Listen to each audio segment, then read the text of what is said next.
আমি একজন শিক্ষক। আমার নির্ধারিত বিষয়ের পরীক্ষায় কম নম্বর পেয়ে একজন শিক্ষার্থী আত্মহত্যা করেছেন। যদিও এতে আমার কোনো অন্যায় ছিল না, তবু আমি অনুশোচনায় ভুগছি। কম নম্বর পেলে আত্মহত্যা করার প্রবণতা রোধে করণীয় কি? এজন্য অতিমূল্যায়ন করে বেশি নম্বরও তো দিতে পারি না, পরামর্শ দিবা যদি করবেন।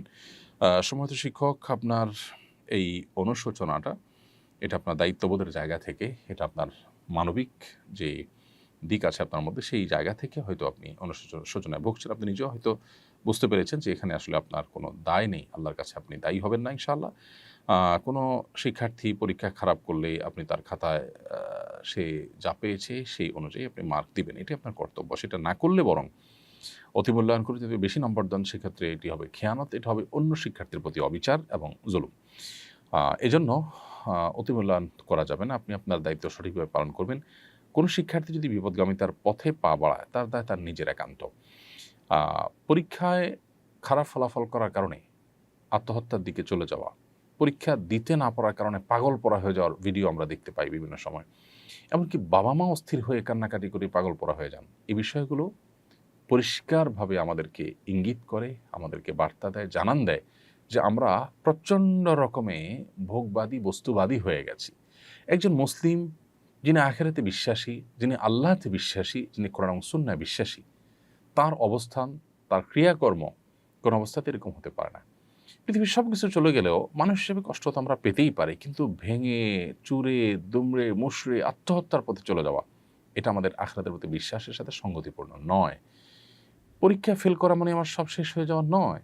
আমার পৃথিবীর সবও যদি শেষ হয়ে যায়, আখিরাতটা যদি আমার ঠিক থাকে, তাহলে তো আমার খুশি হওয়া উচিত, শুকরিয়া আদায় করা উচিত যে আমার আখিরাতটা অন্তত ঠিক আছে।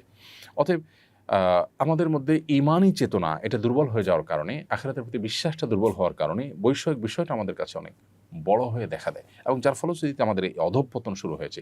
গোটা পৃথিবীর বিভিন্ন প্রান্তে প্রান্তরে উন্নত দেশগুলোতে যে পরিমাণ আত্মহত্যার প্রবণতা এবং ঘটনাগুলো আমরা দেখি, সেগুলো কিন্তু একই ইঙ্গিত দেয় এবং একই কারণে হয়ে থাকে। অর্থাৎ বৈষয়িক বিষয়গুলো অনেক বড় হওয়ার কারণে মানুষ এ পথে যায়। একজন মানুষ যখন প্রকৃত অর্থে যখন তিনি আল্লাহর প্রতি বিশ্বাসী, আখিরাতের প্রতি বিশ্বাসী হবেন, তার দ্বারা কখনো এটা সম্ভব না। আল্লাহ বলেছেন, ওয়ালা ইয়াইআস মির রাউহিল্লাহি ইল্লাল কওমুল কাফিরুন।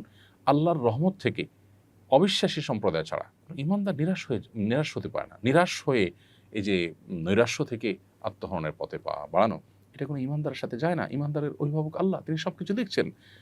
ঈমানদার বিশ্বাস করবেন যে সকল দুরবস্থা থেকেও আবার সবচাইতে ভালো অবস্থায় মানুষ রূপান্তরিত হতে পারে। আল্লাহ সেটি করতে পারেন। সো আল্লাহর প্রতি সে বিশ্বাস, আস্থা থাকতে হবে। অনাস্থা, আস্থার দুর্বলতা, বিশ্বাসের ঘাটতি, এটাই মানুষকে এদিকে নিয়ে যায়। অতএব এই ব্যাপারে আমাদের নতুন করে ভাবতে হবে।